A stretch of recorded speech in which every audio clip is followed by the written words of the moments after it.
सो एवरन, आज बात करते हैं पावर बुक के 8वें लॉ के बारे में।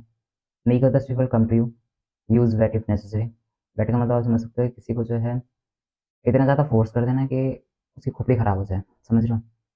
और इस तरीके से इसके बारे में हमने कुछ चीज़ें नोट की हैं आपको समझने के लिए जो ईजी हो।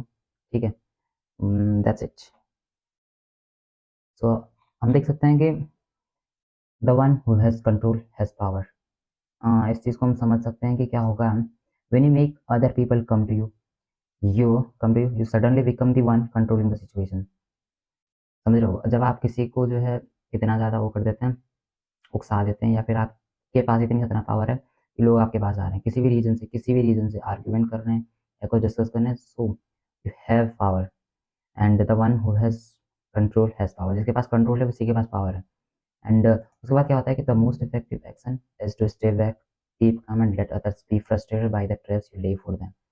कभी भी क्या करना है कि अगर आर्ग्यूमेंट भी हो रही है या रियल आर्ग्यूमेंट हुई, यानी कि जैसे कि फाइटिंग तक जा सकती हैं चीज़ें, रियल फाइट तक, तो आपको समझने की ज़रूरत है कि वहाँ पे जो है आपको काम रहना है, स्टेप बैक, और उनको फ्रस्ट्रेट होने देना है, ठीक है? क्योंकि अग्रेसिव अगर आप हो जाएँगे तो आप अपने सेंस खो देंगे, सोचने की क्षमता को खो देंगे कि आगे क्या एक्शन लेना है, ठीक है? उसके बाद आपको क्यों ये चीज़ इंपॉर्टेंट है कि to must most important things to put you in this position, यानी कि पावर वाली पोज़ीशन पे रखने के जो आपको 2 चीज़ें ध्यान में रखनी है, वो है कि yourself must learn to master your emotions.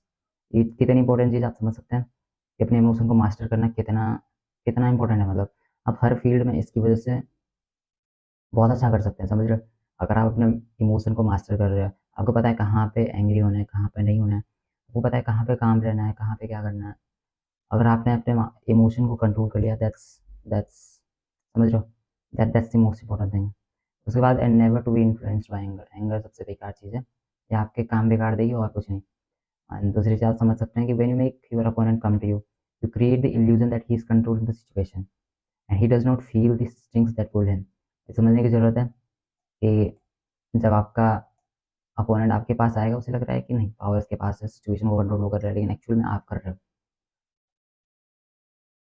यहाँ पे एक एग्जांपल है pick pockets and train station. ये मैंने ऐसे क्यों लिखा हुआ है, मैंने कहीं पे पढ़ा था कि होता क्या है कि जो भी पॉकेट मारने वाले होते हैं उनको पहले पता हो कि पॉकेट कहाँ पे रखी है, ठीक है? ये चीज़ समझो कि अगर पता नहीं होगा तो वो किसी भी जेब में, गलत जेब में हाथ डाल सकते हैं या काट सकते हैं जेब उनकी गलत वाली जिसमें पॉकेट है ही नहीं और वॉलेट है नहीं। तो यहाँ पे क्या होता है कि जैसे ट्रेन स्टेशन के अराउंड या कहीं पे भी जब जाते हैं लोग, वहाँ पे लिखा होता है be aware of pick pockets. लेकिन वहाँ पे देखो, वहाँ पे पॉकेट नहीं मारनी चाहिए थी, या मतलब नहीं मार पाते लोग मेनली अगर देखें, बट वहीं पे ज़्यादा पॉकेट्स मारे जाते हैं। क्यों?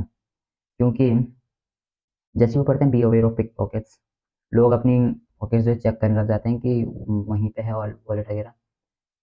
तो बस जैसे वो ये चीज़ करते हैं, जो भी पिक पॉकेट्स मारने वाले हैं, पॉकेट मारने वाले हैं, उन्हें पता चल जाता है कि कौन सी जेब में जो है उनकी पॉकेट रखी हुई है या वॉलेट रखा होगा, जो भी है। तो बस यहाँ पे क्या हो गया कि उनके हाथों से वो काम करवाया गया है, ज़बरदस्ती उनसे वो काम करवाया गया है। बस इसी से रिलेटेड है, इसी लॉ से रिलेटेड है। कैसे make others people come to, यानी कि कैसे उनसे वो काम करवाया गया वहाँ पर, और कैसे उन्हें पता था कि नहीं ये चीज़ हमें कहाँ पे इस चीज़ को रियल में अप्लाई कर सकते हैं, ठीक है? इसलिए उसके बाद आप देख सकते हैं 2-3 चीज़ें, control the game by making others come to you, direct dictate the terms and set the stage to your advantage, create intrigue, preserve your position, ठीक है? Staying grounded shows strength and confidence, signaling that people need you more than you need them. Play on curiosity and desire. Stay calm and calculated. This approach lets you observe, prepare, and act from a position of strength, responding strategically instead of impulsively. Impulsively का मतलब समझ सकते हो? Is suddenly without any planning and without considering the efforts your action may have. And set condition. When others come to you, you have the authority to set boundaries, demands, and terms that serve your goal. That's it. And project for making people come to you, suggest you are in demand, valuable, and worth the efforts, enhancing your power and influence. That's it. समझो इसे, कितनी important चीज़ है power gain करने के लिए। That's it, thank you, मिलते हैं next video में।